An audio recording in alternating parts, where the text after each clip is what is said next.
หักหน้านี่ผู้ก็เห็ดที่มันหยาที่อะไรคือกันคือมันงานได้มันแข็งอันนี้แข็งแล้วก็ส้มเบิดมันจะไม่เลยมันหลอมเราได้ตั้งมั้งแจงถ่ายบ่เขาบ่แจงคือกันจำนึงก็ได้บวกแล้วนะ15,380,000แต่ว่าเงินที่ผู้ใหญ่เพิ่นซอยมันหมดซอยสำหรับเฮ็ดเรือนเด้หมดแล้วต่อไปก็ถ้าสิเฮ็ดหยังกันเฮา2คนมีเงินก็จะได้เฮ็ดแต่ว่ามีเราจะได้หยุดพวกน้องก็ขอขอบใจทางเอื้อยหลายๆเด้อที่ฝากเงินมาให้แล้วก็เพื่อให้พวกน้องได้ตัดหลังคาเรือนแล้วก็ขอให้เอื้อยจงอยู่เย็นเป็นสุขสุขกายสุขใจเด้อขอให้สุขภาพแข็งแรงอายุมั่นควรยืนการเฮ็ดการสร้าง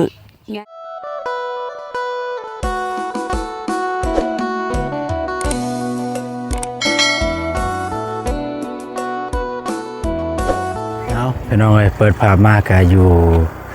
บ้านเบาตูนพี่น้องเนาะจ้ะก็ทางพนักงานเพิ่นมาส่งไม้แล้วมื้อนี้เบาตูนเราถ่าเมื่อวานนี้เพิ่นบ่มาเพิ่นมามื้อนี้สิแม่นไม้มาผมมาฮอดพี่น้องเนาะก็ทักทายสบายดีเด้อสบายดีพ่อแม่พี่น้องหมดสุขสุขคน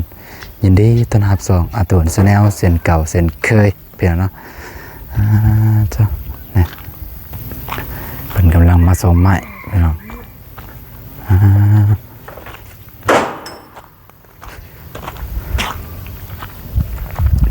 เสียวไม้ลงแบบใดบาดนี่สบายดีเด้อคิดว่าบ่ได้มาเด้ที่กูได้เบื่อจะไปซัดตัวเสียว่าหนาวไงว่าหนาวตัวน่ะเนี่ยมันจะคือ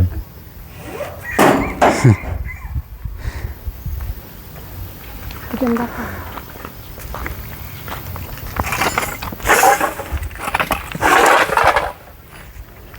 มาใหม่มันห่วงบ่มาไม้ห้องเลยเนาะเวียนแล้วนี่ตาเอาเหล็กเพราะสิเอาเหล็กก็ได้บ้างบนาพุ่นเหล็กสัตว์พุ่นแปะนั่นนะตัวใหญ่เนี่ยแปะ3 อันถ้ากลางนะ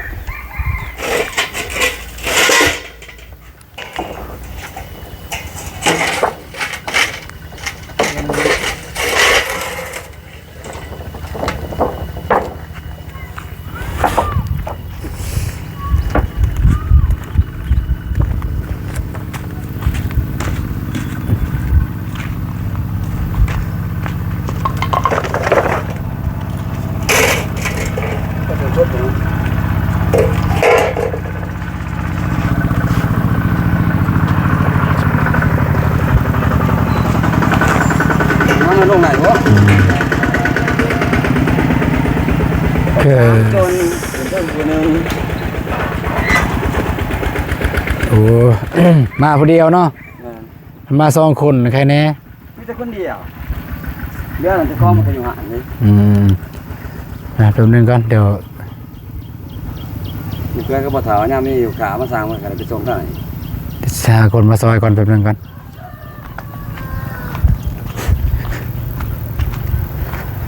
แต่ประตู4-5 คนไปซอยกัน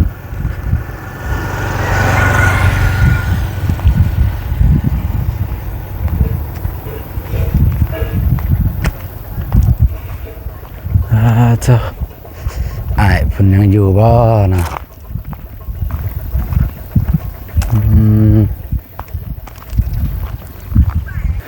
ให้ล้านไปเอิ้นไอ้อยู่เฮือนเพิ่นเมื่อกี้นี่เห็นหยังอยู่เฮือนอยู่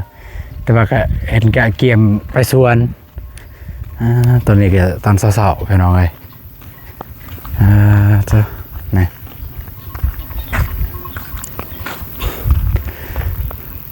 ตอนนี้ก็มันไม้เซอร่าพี่น้องไม้เซอร่า1 2 3 4 5 6 ตับ เ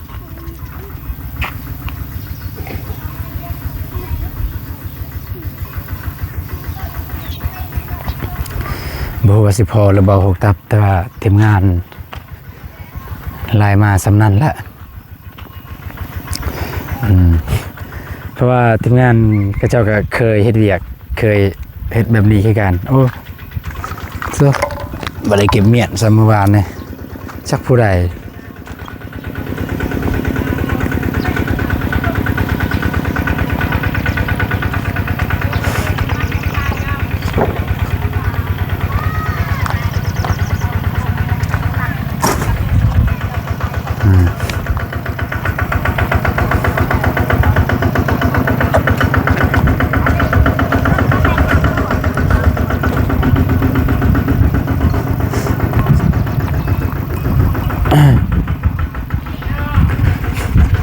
ไอ้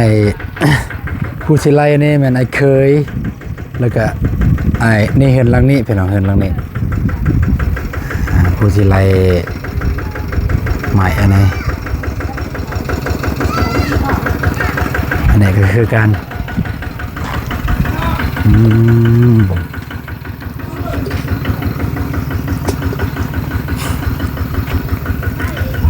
นี่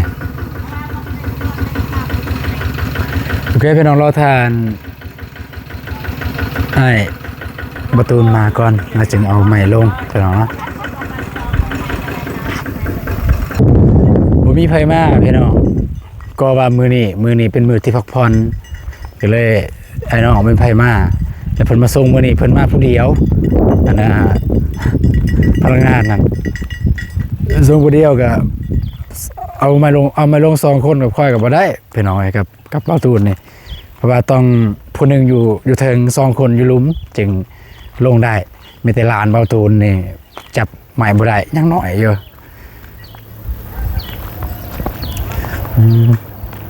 นี่กำลังเอิ้นน้องสายเฮ็ดเฮือนหลังนั้นให้เพิ่นมาซอยเดี๋ยวเราถ่าเพิ่นมาก่อนพี่น้อง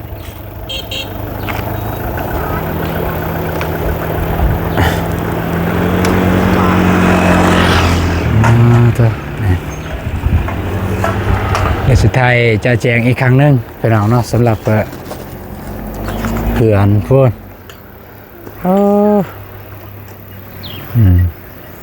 เสียว่าคุณซื้อได้พี่น้องเดินมาคืนประตูจนนอนฝันได้พี่น้องฝันว่าเฮือนแล้วตายละฝันว่าเฮือนแล้วเนี่ยเสร็จโดยเลยน้องสายเพิ่นว่าอายเพิ่นบ่อยู่เจ้าแต่ว่าเพิ่นมากับมาสายแน่จักหน่อย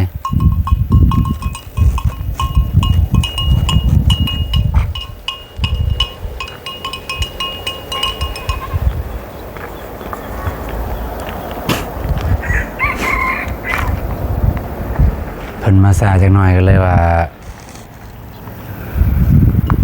มาอยากท่าน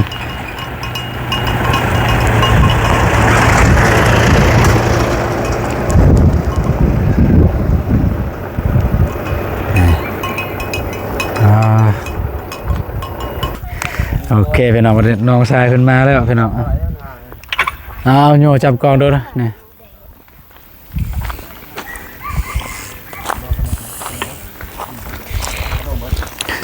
ครับ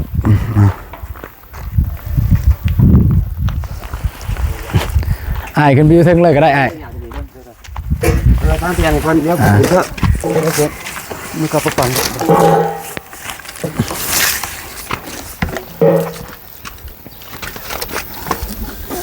มันก็เด้อยันเด็กน้อยเหยียบได้เนี่ยท่านก็จะเอาแบบไรเอาแบบมันมีแต่ปุ่งพี่อ่างบ่เท่านั้นเนื้อที่ดินจะกับบุพี่ติดจางให้ดอกเลยดักเย่อยู่นี่เบิดเลยมา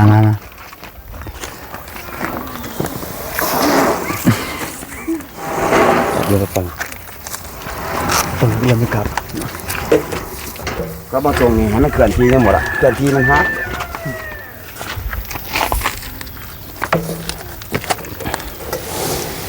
มันดาร์แอมฟาน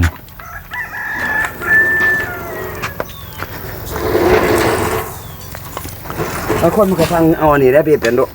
ฮะฟานลมปะ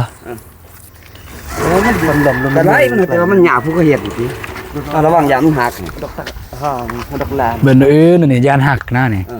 ผู้ก็เห็ดที่มันหยาบที่อะไรกันคือบางงานแล้วบางงานแข็ง อันนี้แข็ง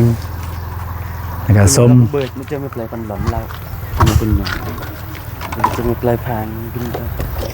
อันเด้นั่นน่ะดู มันเบิดจ้ะ อ่า เริ่มมือตัด ตัดหมอแล้วเนาะ บ่เจอแล้ว600,000 ฮะ ถ้าแต่อย่างงี้ มึงนั่งมือกันนะ โอเคอยู่เลย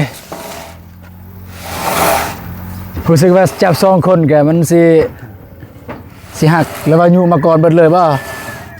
ก็บ่หลายพี่น้องแต่ว่าโอเคเอาอยู่ตัวนี้เลย มันจึงมุดลงมาอยู่ในบัดเดียว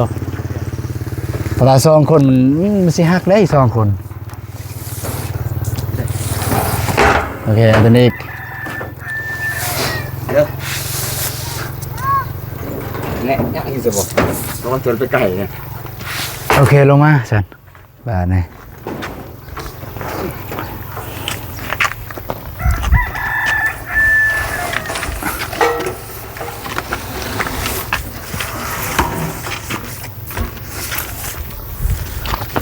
ห่อสันเดียวกันด้วยเนาะ สันเดียวเลย เล็กน้อยขึ้นเดียว ยัน จังหวะ ยันเด็กน้อยเหยียบ สักหน่อย ไปให้มันงานสุดไม่จำ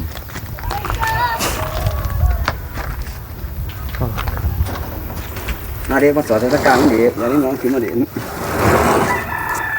ตับมือหนัก ฮะ ปานหนักตับมือตับหนึ่งแสดงแต่หนึ่ง ก็กักแหวนดูเบน ได้ยังได้บินกันเลยระวังกันนะตัวแซนเจ็ดอย่าเบิ่งบ่ได้บินถือตั้งมือเท่าไหร่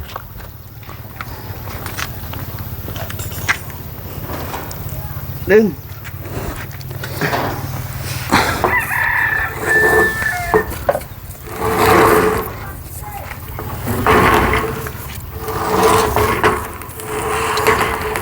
เฮ้ยมันคูดเด้ระวังคูดเด้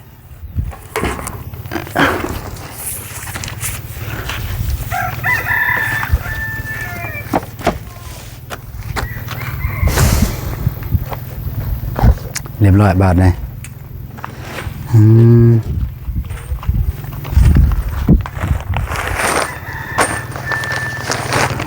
แล้วก็น็อต บ่ต้องจับเป็นนก น็อตอันนี้ได้บ่ได้เอามาบ่ บ่ได้ เอ้าสั่งเมื่อวานเนี่ยกับน็อตอันนี้เลย เพิ่นดื้อไปถือตัวนี้ ได้เนาะ แล้วว่าจะเอามาบ่ถือตัวน่ะก็เป็นนกโหกจะสร้างมันกระดึ๊บมันจะดี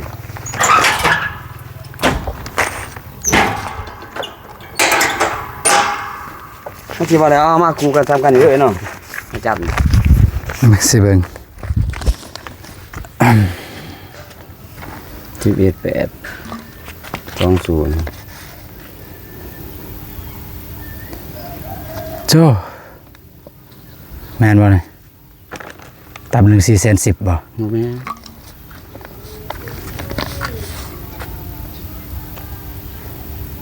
เพิ่นร่วมยอดแล้วก็เพิ่นก็บ่จดลงหลายแต่ร่วมยอดเอายอดบินลงนี่เด้อจังเนาะ อ๋อนี่นะนี่1 2 3 4 5 6 7 8 9 2 3 4 5 6 7 8 9 21 22 24แม่นละ บินตัวมังกรจะเอามาหรือบ่ 24 หรือว่าร่วมยอดบ่ได้นี่ อันนี้รวมแล้วเนี่ย เขายังบ่ได้อ่านบ่ออกเฮาก็บ่จักบ่เข้าใจจ้ะมีแต่ว่าอ่านเด้อยอดเงินบ่เท่านั้น นั่นแหละอันนี้เป็นตับ1 410,000 โอ้โห 6ตับแม่น2 460,000สำหรับยอดเมื่อวานนี่แม่น9,360,000 ยอดว่านี้เนาะ แต่เมื่อวานนี่ประเด็นรวมทั้งหมดแม่น11,820,000 บัดนี้นี่ได้จะเติมได้ปานใด อืม บ่รู้บางทีบ่จะเคยชินน่ะเคยซื้อร้านบางทีได้ให้มาส่งอีกทีละจังมาจะใจจักทง แน่นอนนะสำนีบ่พอ บ่พอดอกพอได้ซ้ำหั่นแหละตรงนึงเป็นดอก เพราะว่าอันนี้นี่ปานลมก็ยังอยากได้อันนั้นอีก เสื้อล่าตัวยิงเสื้อล่าแต่ว่าเป็นเลขแรกของเราแต่เพิ่นจะมาส่งก็ก็ให้มาแต่เพิ่นบ่มาก็บ่เป็นหยังเดี๋ยวเฮาก็สิออกไปแต่สิไปซื้อโอเคสนิทกับ ว่าเนี่ยจะมีเบอร์อะไรจะก็โทรหาเพิ่นหน่อยติ แม่นโทรหาเพิ่นเมื่อวานนี่โทรหาตามนี่แหละนี่ โทรนำ เบอร์นี่ หากโทรแล้วบ่คือเอาไปเองนะท่านสมัยท่านหนึงนี่จะเครื่องเพิ่นอยากดื้อเอาคากได้ยามลูกค้ามาหลายแห่งคากดื้อ จะได้เขาเขียนเมื่อวานนี่ข่อยพวกมาส่ง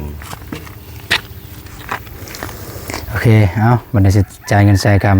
อ้ายเพิ่นก็อยากเมื่อเฮ็ดเวียกเฮ็ดงานอยู่พุ่นแหละเด็กถือขี้อามาบ่ เตืออยู่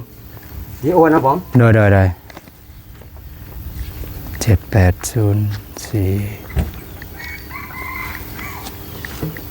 ไม่จะโทรสั่งน้ำเพื่อนว่าจะมีโอกาสจะไปแวะโทรสั่งตัวนี้ลูก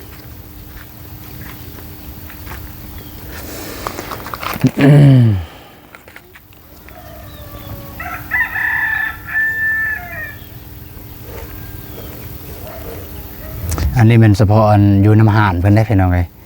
เพราะว่าไม่ปันลุ่มประตูเสืออยู่หันตางเดี๋ยวจะน้อยสิสรุปรายจ่ายเมื่อวานนี้แล้วก็มื้อนี้ทั้งเบิดเท่าใด พูดหนาได้โทรมาเอาไปหาโปรโทรศัพท์ ได้ยินอยู่เสียงเขาสิเป็นเพิ่นโทรหาน้องว่า ตั้งสั้นโทรหาตั้งสั้นว่าเนี่ยมันโทรหาจะบ่หาไปจะได้ แม่นโทรหาตอนน้องยางมาแหละเปิดคลิปมาเลย แล้วจะโทรหาผู้ใดก็บ่หา อ่า เข้าไปกับตัวปนี้เขายังดง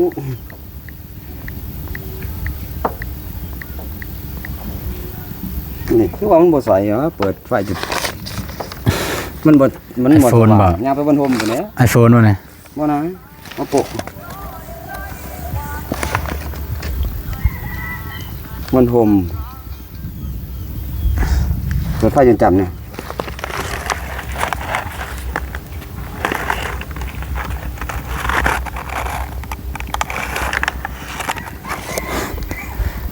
ไหวบ่ ได้อยู่สับข่อยได้อยู่ จอเครื่องจอโทรศัพท์จำใส่อีกมันเนาะ แม่น11820 123 คือมือพอเฒ่าทั้งหนูเคยมีบริหารจักคน โอเค แล้วแต่หมดแจ้ง จ้ะ ถ่ายบ่เฮาบ่แจ้งคือกัน จำนึงก็ได้นะเจ้าว่าสายตา กองกับกองมือนี่เปลี่ยน โอเคเรียบร้อยขอบใจเด้อ ใจขอบใจ ได้เดี๋ยวมีหยังก็สิโทรใส่ตามเบอร์นี้เลยถ้าบ่ได้ จะโทษทางตันนั่นแหละ ถ้าบ่ได้ไปสั่งอยู่พุ่นก็ยัง ได้ปะเนี่ย ได้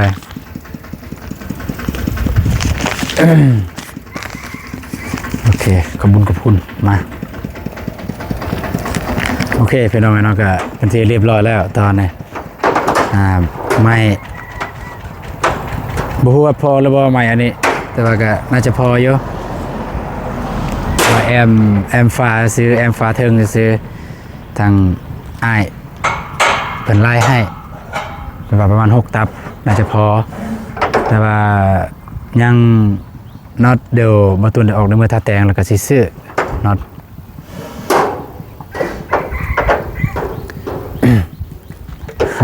โอเคขอบใจเด้อค่อยไปค่อยมาเด้อ ขอบใจกัน เลย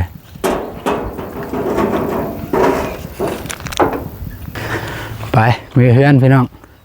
ทาง พนักงานเพิ่นมาส่งเสร็จเรียบร้อยเดี๋ยวไปสรุปเบิ่งว่าใส่ใจเมื่อวานกับมื้อนี้รวมทั้งเบิดเท่าใด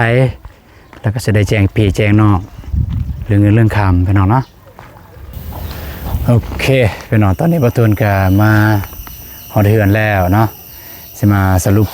ให้พ่อแม่พี่น้องได้ฟังน้ำกันว่าการใส่ใจายสำหรับเงินที่ประตูนเคยแจ้งว่าเงินผู้ใหญ่เพิ่นซอยให้ตัดหลังคาพี่น้องเนาะก็เดี๋ยวสิเบิ่งว่ายังเรือบ่หรือว่าเบิดพี่น้องเนาะ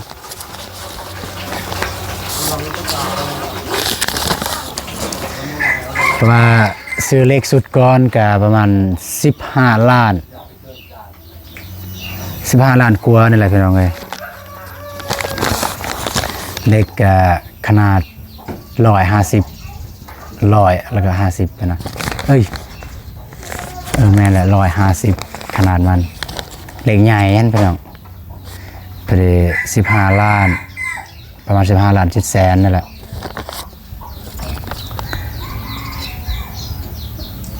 อันน่ะ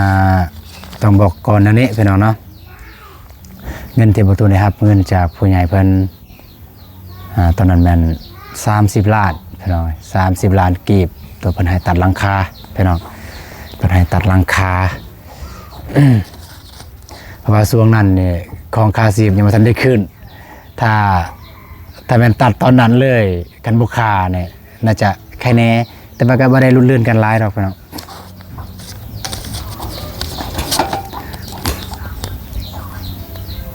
โอเคพี่น้องเนาะสิสรุปเลยบอตูนซื้อ2 ห่านพี่น้องเนาะ2 ห่านบอตูนไปซื้อห่านหนึ่ง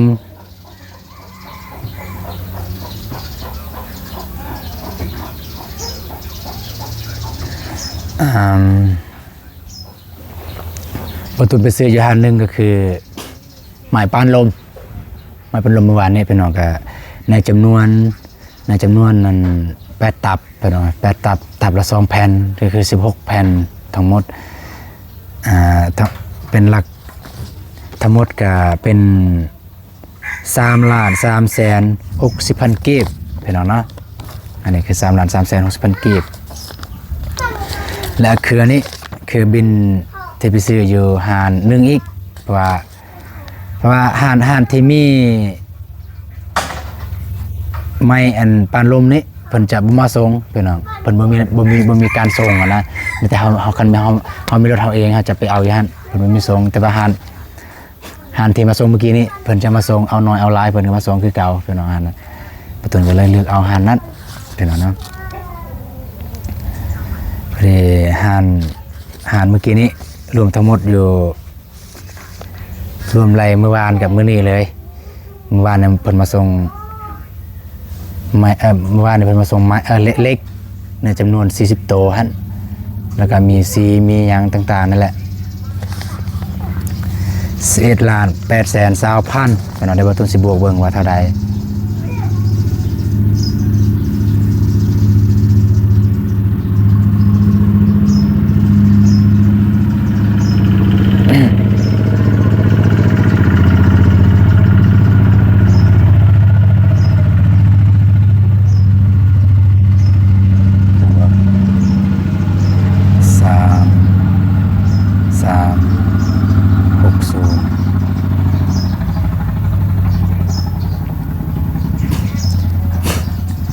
15 ล้านไปบะตูนแวะไปซื้อสเปรย์เมื่อวานนี่4 สเปรย์นี่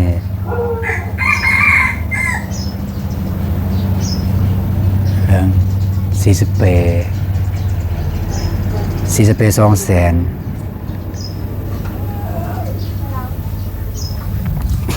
โอเคพี่น้องก็คือใส่จ่ายเมื่อวานนี้กับมื้อนี้รวมทั้งหมดอยู่15,380,000พี่น้องเอ้ยก็ถือว่า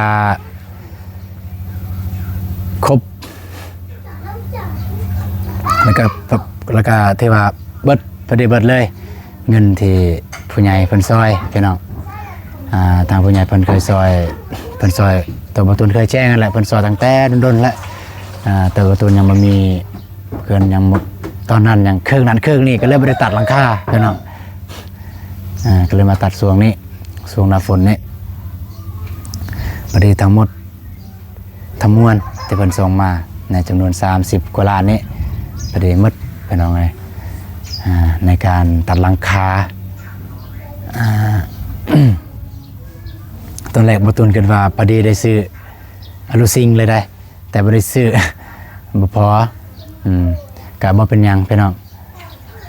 เดี๋ยวเป็นจะได้ก็รอติดตามเบิ่งน้ำกันนะพี่น้องเด้อว่า บ่ตุนได้อ้าวพอดีเลยน้องบองน้องบองน้องบองมาจะได้แจ้งให้เพิ่นฮู้นำกันแล้วเมื่อกี้เพิ่นคิดว่าเพิ่นไปอันนั้น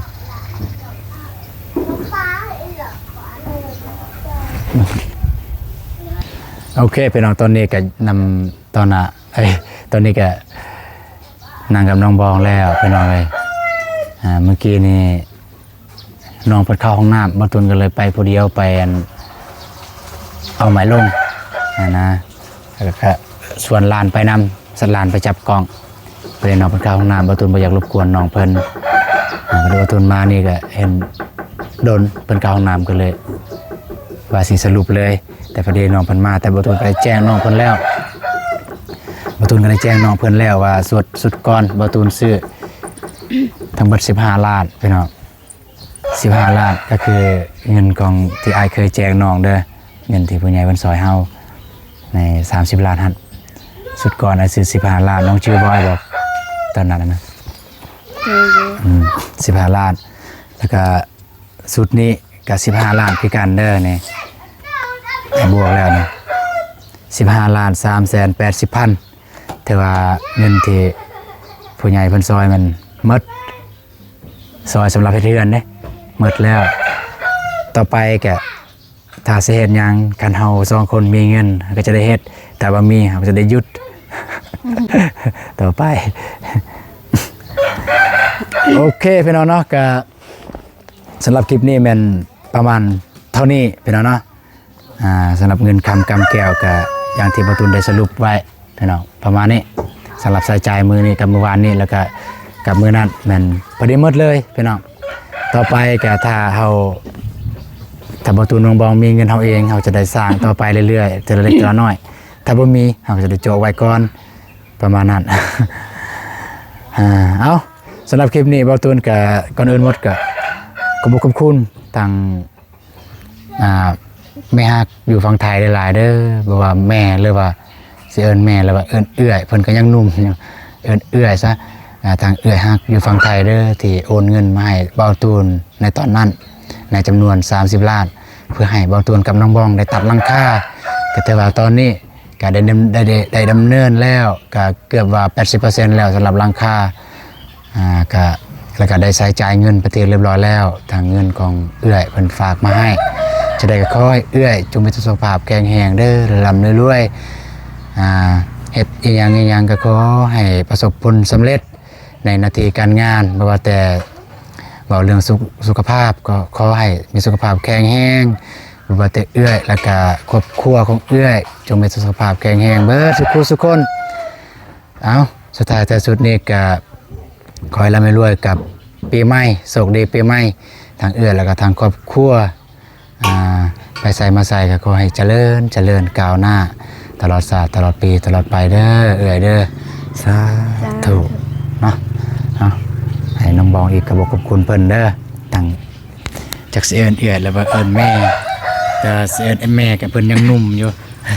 เพิ่นอยู่ฝั่งไทยเด้อเพิ่นเด้อได้ แซ่ กี่เจ้าอันว่าเป็นยังเขาว่าเป็นยัง มาโดยก่อนอื่นหมดพวกน้องก็ขอขอบอกขอบใจทางเอื่อยหลายๆเด้อที่ฝากเงินมาให้แล้วก็เพื่อให้พวกน้องได้ตัดหลังคาเฮือนแล้วก็ขอให้เอื่อยจงอยู่เย็นเป็นสุขกายสุขใจเด้อขอให้สุขภาพแข็งแรงอายุมันควรยืนการเฮ็ดการสร้างงานหยังก็ขอให้ประสบผลสำเร็จ ในหน้าที่การงานเด้อสาธุอย่าเด้อสาธุพี่น้องเนาะก็ประมาณนั้นพี่น้องได้ยินเสียงเอาสำหรับคลิปนี้ประตูน้องบองก็จะได้จบคลิปปีนี้ก่อนเด้อพี่น้องเดิมแต่ว่าเจอกันในคลิปต่อไปเนาะก็อย่าลืมติดตามว่าทีมงานเราไต่หรือว่าประตูแล้วก็น้องบองในการเคลื่อนไหวแต่ละมื้อแต่ละวันเป็นอะไรอย่าลืมติดตามแล้วให้กำลังใจไปกันเรื่อยๆเด้อพี่น้องเด้อแล้วก็รอลุ้นไปบนน้ำกันพี่น้องสำหรับเพื่อนประตูน้องบองว่าจะแล้วมือใดแล้วก็ทานแล้วหน้าตาเป็นแบบใดพี่น้องรอติดตามเบิ่งน้ำกันพี่น้องเนาะ ไปบายบายสบายดีเด้อไป